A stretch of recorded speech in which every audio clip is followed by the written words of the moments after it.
అమూల్యతో విశ్వ గురించి మాట్లాడుతూ దొరికిపోయిన శ్రీవల్లి చెంప పగలగొట్టిన రామరాజు. ఇంతకు ఏం జరిగింది?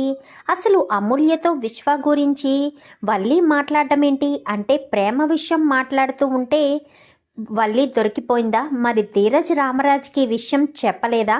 ఇదంతా కూడా వీడియోలో చూసి తెలుసుకునేద్దాం. ఇల్లు ఇల్లాలు పిల్లలు సీరియల్లో ఏం జరగబోతుందో ముందుగా తెలుసుకోవాలి అనుకుంటే వీడియోని లైక్ చేసి ఛానల్ని సబ్స్క్రైబ్ చేసుకోండి. మొత్తం మీరు చూసుకున్నట్లయితే వల్లిని ఇరికించాలి అన్న ఉద్దేశంతో, అంటే తను ఎంఏ ఇంగ్లీష్ చదవలేదన్న విషయం బయట పెట్టాలని ప్రేమ నర్మద చాలా తాపత్రయపడతారు. ఎంత తాపత్రయపడితే మాత్రం ఏం లాభం? ఎత్తుకు పై ఎత్తులు వేసి వల్లి అందరినీ బోల్తా కొట్టి మోసం చేయడం వెన్నతో పెట్టిన విద్య కదా. పైగా తనకు సపోర్ట్గా తన తల్లి తన తండ్రి ఇద్దరూ తోడుగా ఉండేసరికి కాలేజీకి తీసుకెళ్ళి లెక్చరర్తో అంటే ప్రిన్సిపాల్ తోటే ఇంటర్వ్యూ చేయించేసరికి చెవిలో అంటే బ్లూటూత్ పెట్టుకుని మరీ మోసం చేసి వాళ్ళు అడిగే ప్రశ్నలు ఇంగ్లీష్ టీచర్తో చెప్పించుకుని మొత్తానికైతే జాబ్ సంపాదించేస్తుంది. ఒక్కసారిగా వీళ్ళిద్దరూ షాక్ అవుతారు. ఏంటి సార్, మీరు ఇంటర్వ్యూ సరిగ్గానే చేశారా అనగానే, ఏం మాట్లాడుతున్నావు అమ్మాయి, ఇంటర్వ్యూ సరిగ్గా చేయకపోతే ఎలా చేస్తాను? అయినా ఇంగ్లీష్ లెక్చరర్ని ఎలా ఇంటర్వ్యూ చేయాలో నాకు తెలియదా? తన ఇంగ్లీష్ చాలా ఫ్లూయెంట్గా ఉంది, చాలా స్పష్టంగా మాట్లాడుతుంది. మరి అలాంటి అమ్మాయికి జాబ్ ఇవ్వడం చాలా ముఖ్యం.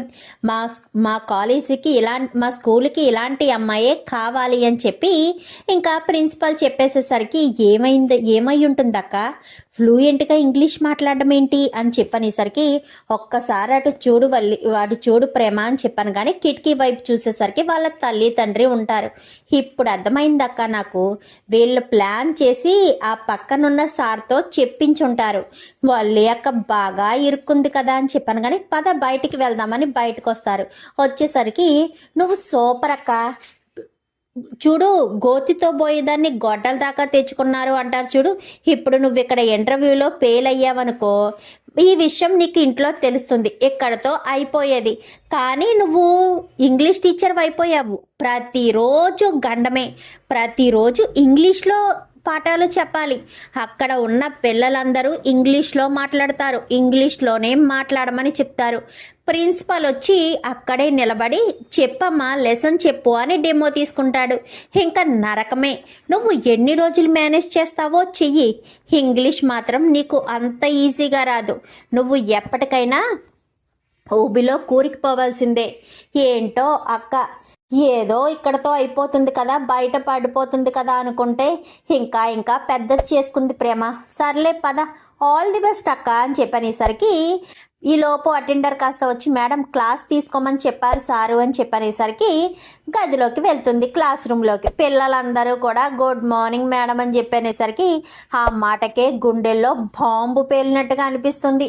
కంగారు పడుతూనే లోపలికి వెళ్ళి పుస్తకం అటు తిప్పి చూడాలో ఇటు తిప్పి చూడాలో తెలియక చూస్తూ ఉండగానే ఒక స్టూడెంట్ కాస్త లేచి, మేడం త్వరగా చెప్పండి అంటూ ఇంగ్లీష్లో చెప్తుంది.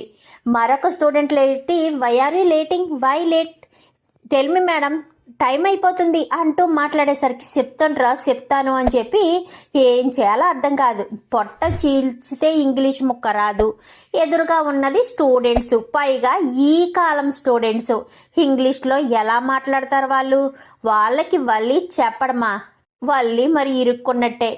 ఏదో అక్కడికేదో తప్పించుకుని ఈ రోజంతా మనం తెలుగులోనే మాట్లాడుకుందాం, తెలుగు భాషే గొప్పది అని చెప్పి ఏదో చెప్పేసేసరికి, సరే మేడం ఫస్ట్ రోజు కదా తెలుగులోనే మాట్లాడుకుందామని పిల్లలందరూ కూడా హ్యాపీగా తెలుగులో మాట్లాడతారు. అమ్మయ్య, మొదటి రోజు తప్పించుకున్నాను అని చెప్పి అనుకుని బయటకు వచ్చేసరికి వీళ్ళిద్దరూ బయట వెయిట్ చేస్తూ ఉంటారు. అమ్మో, ఈరోజు గండం గడిచింది, రేపటి నుంచి ఏం చేయాలి? అయినా ఎక్కడితోనే నిజం బయట పడిపోతే సరిపోయేది కదా. ప్రతిరోజు నాకు ఎవరు సహాయం చేస్తారే?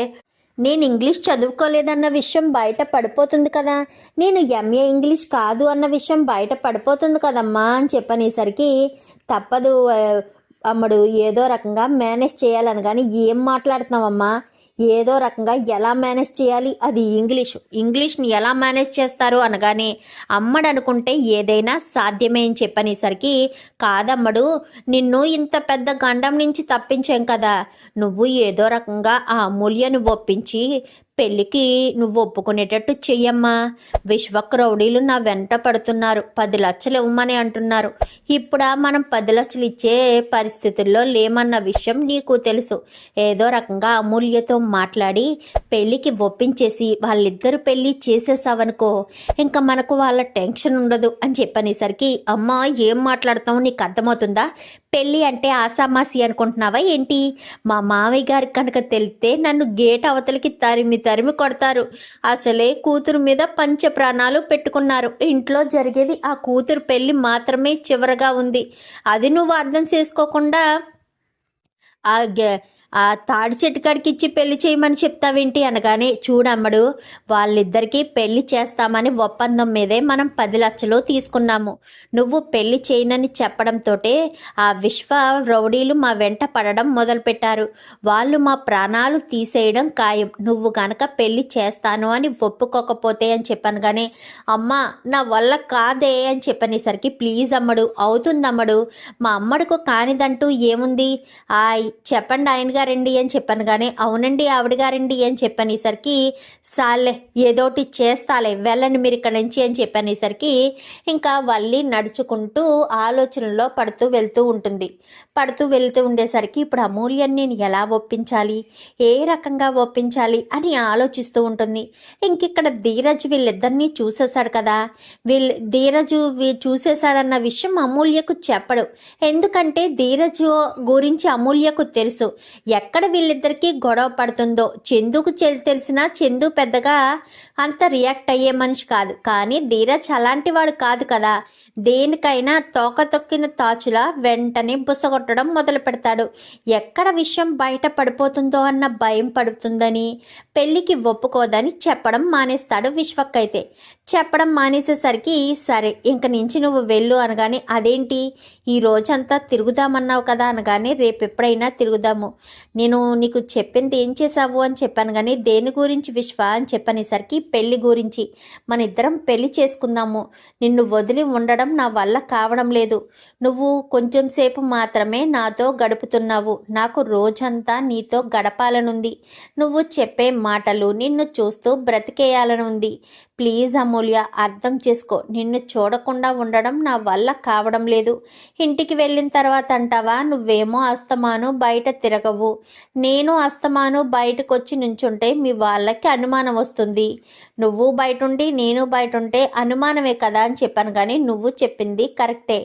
మరి మనం పెళ్ళి ఎప్పుడు చేసుకుందాము అని చెప్పాను. కానీ పెళ్ళా, మా ఇంట్లో వాళ్ళు ఒప్పుకోరు. అయినా మన 2 కుటుంబాలు ఒకటవ్వడం కోసమే కదా నేను నిన్ను ప్రేమించింది.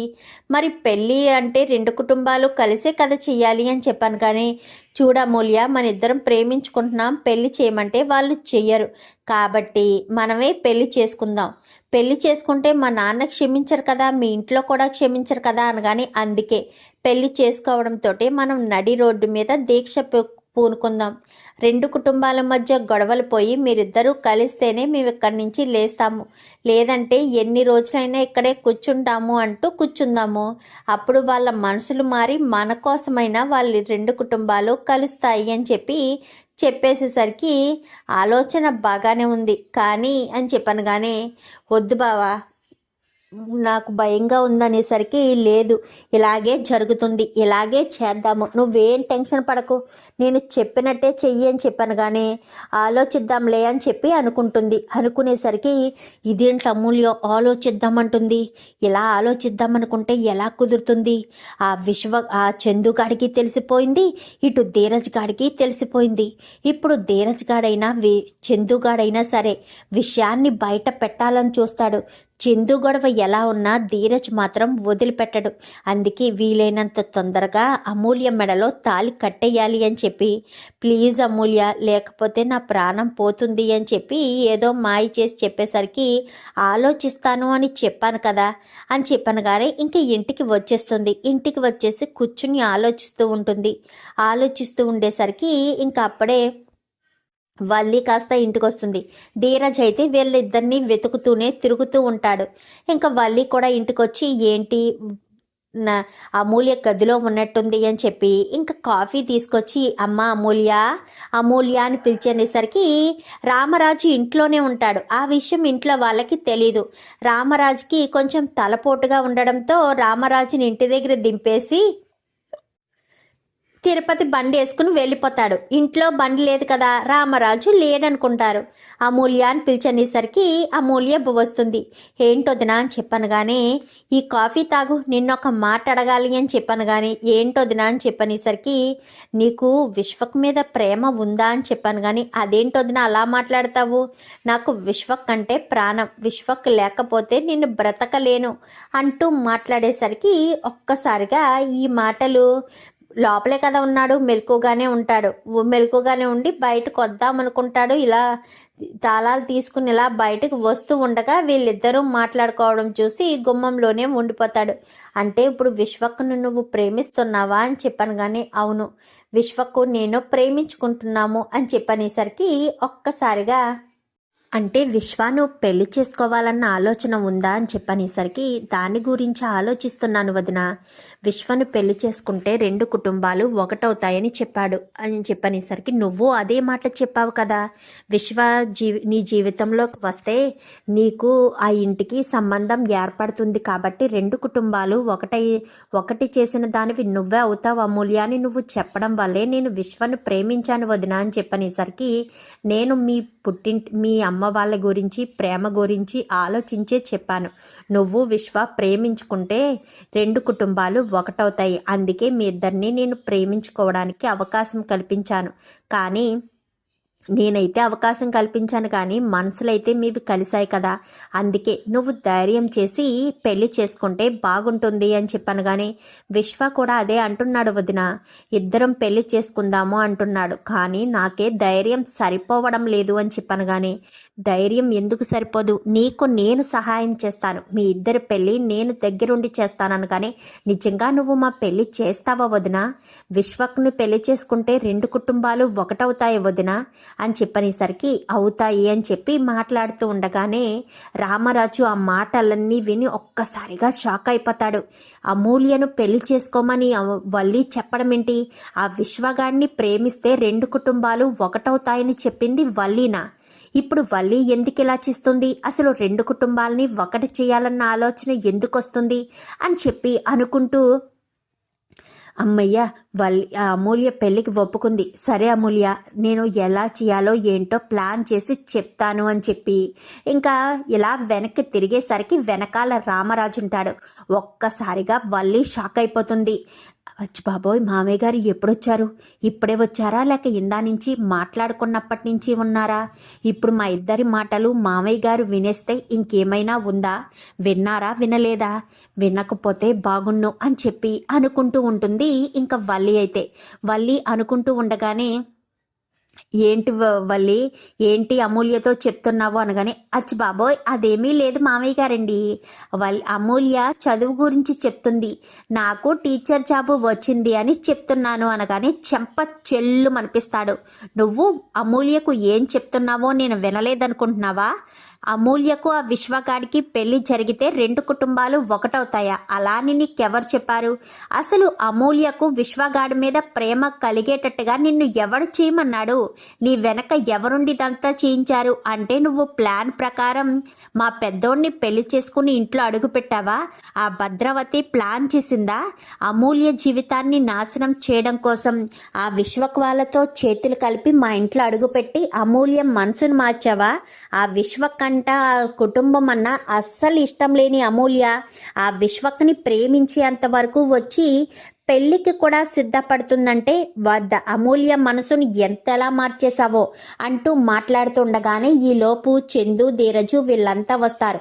నాన్న నీకో విషయం చెప్పాలి అంటూ ధీరజ్ మాట్లాడేసరికి నేను ఇంట్లో ఒక విషయం గురించి మాట్లాడుతున్నాను రా, ఒక్క నిమిషం ఆగరా చిన్నోడా అని చెప్పనేసరికి ఏమైందండి అనగానే ఈ వల్లి ఉంది కదా, ఈ వల్లియే విశ్వక్ని ప్రేమించమని అమూల్యకు చెప్పిందంట అని చెప్పనేసరికి నేను దాని గురించే మాట్లాడదాం అనుకుంటున్నాను అనుకుంటున్నాను నాన్న.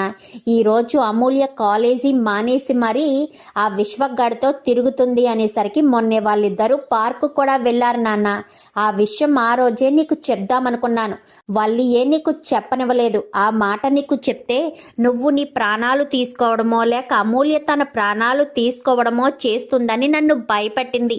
అందుకే నేను చెప్పలేకపోయాను నాన్న అని చెప్పనేసరికి ఈరోజు నేను చూశాను నాన్న, కాలేజీ మానేసి మరీ వీడితో బైక్ మీద తిరగడం నేను చూశాను అంటూ ఇంకా ధీరజ్ కూడా చెప్తాడు. ధీరజ్ కూడా చెప్పేసేసరికి ఇంకా ఒక్కసారిగా వల్లి ఇటు అమూల్య ఇద్దరూ షాక్ అయిపోతారు. ఏంటి అమూల్య, అసలు నువ్వేంటి, నీ మనస్తత్వం ఏంటి? ఆ విశ్వక్ అంటే నీకెప్పుడూ పడేది కాదు కదా. ఆ విశ్వక్ను చూస్తేనే ఈ కోపంగా ఉండేదానివి కదా. ఆ కుటుంబం అంటేనే కోపంగా ఉండేదానివి, నా వారసురాలివి అనుకున్నాను. మరి నువ్వు ఆ విశ్వక్ని ప్రేమించడం ఏంటి అనగానే, నిజానికి నేను ఆ విశ్వక్ని కావాలని ప్రేమించలేదు నాన్న. వాడు నాకు ప్రపోజ్ చేసినప్పుడే నేను నీకు చెప్దామని అనుకున్నాను. వల్లి వదినే నన్ను చెప్పనివ్వలేదు నాన్న. నువ్వు గనక మీ నాన్నతో చెప్తే ఆ విశ్వకుడి ప్రాణాలు తీస్తారు. అప్పుడు మీ నాన్న జీవితాంతం జైల్లో ఉండాల్సిందే. రెండు కుటుంబాల మధ్య సంధి ఏర్పాటు చేస్తావా లేక ఈ రెండు కుటుంబాలని చంపుకోమని నువ్వు చెప్తావా అంటూ వల్లి వదిన చెప్పింది. రెండు కుటుంబాలు నిజంగా ఒకటవుతాయి వదిన, మేమిద్దరం పెళ్లి చేసుకుంటే అని వల్లి వదిన అడిగితే ఖచ్చితంగా ఒకటవుతాయి. విశ్వ మారిపోయాడు. విశ్వే నాకు చెప్పాడు రెండు కుటుంబాలు ఒకటవుతాయి. అమూల్యను నేను ఇష్టపడుతున్నాను, రెండు కుటుంబాలు ఒకటి చేసే బాధ్యత నాది అంటూ విశ్వ చెప్పడం వల్లే నేను మీ ఇద్దరికి పెళ్లి చేద్దామని మీ ఇద్దరికి ఇష్టం కలిగేటట్టు చేశాను అంటూ వల్లి వదిన చెప్పడం వల్లే ఇదంతా జరిగింది. కానీ నిజానికైతే నేను ప్రేమించలేదు నాన్న అని చెప్పనేసరికి, ఏంటి వల్లి ఏంటిదంతా అంటే నా కూతురు పెళ్ళి చేసే డిసైడ్ చేయడం నీ ఇష్టమా? నా కూతురి పెళ్లి చేయడానికి అసలు నీకేం సంబంధం ఉంది? నువ్వు చేయవలసిన అవసరం ఏముంది? నా కూతురికి నీకు ఏం సంబంధం ఉంది? నువ్వు ఇంటి కోడలివి అంతే, అంతకుమించి నీకు నా కూతురి పెళ్లి చేసే హక్కు అర్హత లేదు. ఏంటి చందు ఏంటిదంతా అసలు? అమూల్య విషయంలో వల్లి నిర్ణయం ఏంటి పెద్దోడా, అసలు నాకు అర్థం కావట్లేదు అనగానే, అదే నాకు అర్థం కాలేదు నాన్న. నీకు నిజం చెప్తానన్న ప్రతిసారి ఎందుకు వల్లి నన్ను ఆపేస్తుందో నాకు అర్థం కాలేదు. ఈరోజు ఏదేమైనా నీకు నిజం చెప్పేయాలి. వల్లి నన్ను ఆపడానికి ప్రయత్నించినా కానీ నీకు నిజం చెప్పాలి అని నిర్ణయించుకుని ఇక్కడికి వచ్చాను అని చెప్పనేసరికి ఒక్కసారిగా వల్లి అయితే షాక్ అయిపోతుంది. ఒక గండం నుంచి బయటపడ్డాను అనుకుంటే మరొక గండం నా ముందుకు వచ్చి నిలబడింది. ఇప్పుడు నేను ఏం చేయాలి? ఏ రకంగా ఈ గండాల నుంచి బయటపడాలి?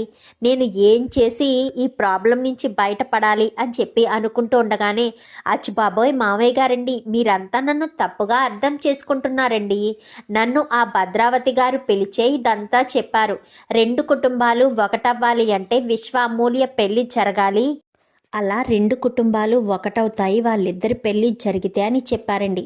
అందుకే నేను అమూల్యను విశ్వను కలపడానికే ప్రయత్నం చేశానే కానీ నాకు వేరే ఉద్దేశం లేదండి. నన్నేమి ఆ భద్రావతి గారు ఇంటి కోడలుగా పంపించలేదు మామయ్య గారండి అనగాని, అసలు నీకు బుద్ధుందా వల్లి? ఆ భద్రావతి నా కుటుంబం మీద పగ తీర్చుకోవడం కోసం నీ పెళ్ళైనప్పటి నుంచి కూడా నువ్వు చూస్తూనే ఉన్నావు. ప్రతి క్షణం ఏదో ఒక గొడవ చేస్తూనే ఉంది, ఏదో రకంగా ఇబ్బంది పెట్టాలని చూస్తుంది. ఆ మాత్రం నీకు అర్థం కావట్లేదా? నా కుటుంబం మీద పగ తీర్చుకోవడం కోసం వాళ్ళ చేతిలో బలమైన ఆయుధం పెట్టుకోవాలి అన్న ఉద్దేశంతో నా కూతుర్ని ఆ ఇంటి కోడలుగా చేసుకోవాలనుకుంటుంది. ఇప్పుడు నా కూతురు ఆ ఇంటి కోడలుగా అడుగుపెట్టిన ప్రతి క్షణం నుంచి కూడా నా కూతుర్ని బాధ పెట్టడమే వాళ్ళ టార్గెట్. ఆ ఇంటి నుంచి ఈ ఇంటికి ఇద్దరు అమ్మాయిలు వచ్చినా నా భార్య నా చిన్న కోడలు ఈ ఇంట్లో ఎప్పుడూ క్షేమంగా సంతోషంగా ఉన్నారు. కానీ నా ఇంటి నుంచి ఆ ఇంట్లో అడుగుపెట్టిన నా కూతురు మాత్రం ఎప్పటికీ సంతోషంగా ఉండదు. ఏ అమ్మ ప్రేమ, అది నిజమా కాదా అని చెప్పనేసరికి, నిజం మామయ్య, మా అన్నయ్య పైకి కనిపించే అంత మంచివాడు కాదు. మా నాన్న మా అత్త కలిసి ఈ కుటుంబం మీద పగని అవన్నీ చిన్నప్పటి నుంచి నోరు పోసి పెరిగి పెద్దవాడయ్యేటట్టు చేశారు. వాడికి అనువనువున ఈ కుటుంబం మీద కక్ష తీర్చుకోవాలని, ధీరజుని విశ్వాని, ధీరజ్ని, చందుని, సాగర్ బావని, చందు బావ గారిని ఏదో రకంగా ఇబ్బంది పెట్టాలని చూస్తాడే తప్ప వేరే ఉద్దేశమే లేదు. ధీరజ్ని ఈ ప్రాణాలు తీయడానికి కూడా వెనకాడలేదు మా అన్నయ్య. అలాంటిది మా అన్నయ్య మారి అమూల్యను ప్రేమిస్తున్నాడు అంటే ఎలా నమ్మాలి, ఏ రకంగా నమ్మాలి? అసలు వాడు మాయలో నువ్వెలా పడిపోయావు అమూల్య? రెండు కుటుంబాలు ఒకటవుతాయి అంటేనే నేను విశ్వాన్ని ప్రేమించడం మొదలుపెట్టాను వదిన అని చెప్పనేసరికి, ఇప్పుడు నిన్ను పెళ్లి చేసుకోవడానికి రెడీ అవ్వమంటున్నాడా అని చెప్పాను. కానీ అవును వదిన అని చెప్పనేసరికి, వాడిని పెళ్లి చేసుకున్న మరుక్షణం నువ్వు ఈ కుటుంబం నుంచి శాశ్వతంగా దూరం అయిపోతావు. కుటుంబం నుంచే కాదు, నీ జీవితంలో సంతోషం అనేదే ఉండదు. నువ్వు ఈ ఇంట్లో ఎంత సంతోషంగా ఉన్నావో, ఎంత స్వేచ్ఛగా ఉన్నావో, నీకు ఆ ఇంట్లో ఆ సంతోషం ఉండదు, ఆ స్వేచ్ఛ ఉండదు. మామయ్య గారు ఎప్పుడు కూడా చాలా ప్రేమగా చూసుకుంటారు, కానీ ఆ ఇంట్లో నీకు అది దక్కదు. మా అమ్మ చూసుకుంటుంది తప్ప మా అమ్మ మాటకే విలువనుండదు. మా నానమ్మ చూసుకుంటుంది, మా నానమ్మ మాటకే విలువ ఉండదు. ఇంకా మిగిలిన వాళ్ళు ముగ్గురు కూడా, మా నాన్నైనా, మా అత్తైనా, మా అన్నయ్య అయినా, నిన్ను బాధ పెట్టడానికే టార్గెట్ చేసి నిన్న ఇంటి కోడల్ని చేయడానికి ప్లాన్ చేశారు. తర్వాత నీ ఇష్టం అమూల్య. మేము ఎంత చెప్పినా కానీ నీకు వాడి మాటలే నచ్చి వాడినే పెళ్లి చేసుకోవాలనుకుంటే నేనైతే ఏం చెప్పలేను. మామయ్య గారే చూసుకుంటారు. మీరే చెప్పండి మామయ్య అని చెప్పాను. కానీ చూడమ్మా అమూల్య, నిన్ను చిన్నప్పటి నుంచి ఎంతో గారాబంగా పెంచుకున్నాను. ఇంటికి చిన్న కూతురువు నువ్వు. నిన్ను ఎంతో ప్రేమగా చూసుకున్నాను. నా అంశే అనుకున్నాను. నాకు వాళ్ళ మీద ఉన్న కోపమే నీకు ఉంది అనుకున్నాను. కానీ ఒక స్టేజ్ వచ్చిన తర్వాత ఆడపిల్లని ఎలా మాయ చేయాలో, ఎలా మాయ చేసి ముగ్గులోకి దించాలో ప్రతి మగవాడికి తెలుసు. ఆ రకంగానే నిన్ను వాడు ప్రేమలో దించాడు. అలాంటి వాడి ప్రేమను నువ్వు ఎప్పుడూ నమ్మొద్దు. వాడు మంచివాడు కాదమ్మా. పైకి కనిపించే వాళ్ళంతా మంచివాళ్ళు కాదు. మీ అన్నయ్యలంతా మంచివాళ్ళు కాదు. మీ అన్నయ్యలు ప్రేమించి పెళ్లి చేసుకున్నారు కదా అని నువ్వు అనుకోవచ్చు. కానీ మీ అన్నయ్యలు నమ్ముకుని వచ్చిన ఆడవాళ్ళు ఇంట్లో క్షేమంగా సంతోషంగా ఉన్నారు. కానీ నువ్వు వాడిని నమ్ముకుని వెళ్తే నీ జీవితంలో, వాడి జీవితంలో కడుగు పెట్టక ముందు వరకే సంతోషం, హ్యాపీనెస్ ఉంటుంది. వాడి జీవితంలో అడుగు పెట్టాక నీ జీవితంలోంచి సంతోషం పోయి కన్నీళ్లు మాత్రమే మిగులుతాయి. ఈరోజు నేను నీకు ఎంత చెప్తున్నాను, అయినా నువ్వు మొండిగా ప్రేమించిన వాడినే పెళ్లి చేసుకోవాలి అని నువ్వు అనుకుంటే నీ జీవితం అక్కడితో సర్వనాశనం అయిపోయినట్టే. ఆలోచించుకో అమ్మా. ఈ క్షణంలోనే ఆలోచించి నిర్ణయం తీసుకో. చదువుకున్న దానివి నువ్వు. రెండు కుటుంబాలు ఒకటవుతాయి అన్న ఉద్దేశంతోనే కదా పెళ్లి చేసుకోవడానికి సిద్ధపడ్డావు. అలాంటి తప్పుడు రెండు కుటుంబాలు ఎట్టి పరిస్థితుల్లో ఒకటవ్వవు. మేము కలవాలని చూసినా వాళ్ళు మాతో కలవాలని అనుకోరు. ఇప్పటికీ నన్ను ఆ ఇంటి అల్లుడిగా కాకుండా ఆ ఇంటి పనివాడిగానే చూస్తున్నారు. అలాంటిది నన్ను గౌరవించి ఆ ఇంటి అల్లుడిగా ఎలా చూస్తారు, ఏ రకంగా చూస్తారు? ఎప్పటికీ చూడరు. వాళ్ళలో మార్పు రాదు. అమూల్య, నీ భవిష్యత్తు కోసమే చెప్తున్నాను. ఎట్టి పరిస్థితిలో వాడి మాయ మాటలు విని వాడి ట్రాప్లో ఇరుక్కోవద్దు. నీకు వాడి వల్ల సమస్య ఉంది. నేను బయటకు అడుగు పెడితే వాడు నన్ను బలవంతంగా అయినా పెళ్లి చేసుకుంటాడేమో నాన్న అన్న భయం ఉంటే ఈ క్షణమే, ఈ రోజు నుంచి నువ్వు బయటికి వెళ్ళకు. నీకు మన ఇంట్లో ఉన్న ధైర్యం వేరే ఎక్కడా ఉండదు. నువ్వు అర్థం చేసుకో. మన ఇంట్లో నువ్వు సేఫ్గా ఉండొచ్చు అని చెప్పి రామరాజు అయితే చెప్తాడు. నన్ను క్షమించు నాన్న, నేను ఎంత పెద్ద తప్పు చేశానో నీకు అర్థమవుతుందమ్మా. బాగా ఆలోచించుకో. ఆలోచించుకుని నీ జీవితానికి మంచిదేదో చెడేదో నువ్వు తెలుసుకో అమ్మా అని చెప్పి ఇంకా రామరాజు కాస్త అమూల్యకైతే ధైర్యం చెప్తాడు. ఇప్పుడు అమూల్య ఏం నిర్ణయం తీసుకుంటుందో అని చెప్పి వల్లి అనుకుంటుంది. మరి అమూల్య రామరాజు చెప్పింది, ప్రేమ చెప్పింది, ఇంట్లో వాళ్ళు చెప్పిందంతా కూడా మైండ్లో పెట్టుకుని తను విశ్వక్ జోలికి వెళ్ళకూడదనుకుంటుందా? లేక ప్రేమలో ఉంది కాబట్టి వీళ్ళు ఎంత చెప్పినా తన మనసు ప్రేమ వైపే అడుగులు వేస్తుంది కాబట్టి విశ్వక్గాడి చేతిలో మోసపోవడానికి, పెళ్లి చేసుకోవడానికి సిద్ధపడుతుందా? చూద్దాం మరి రాబోయే ఎపిసోడ్స్లో ఏం జరుగుతుందో.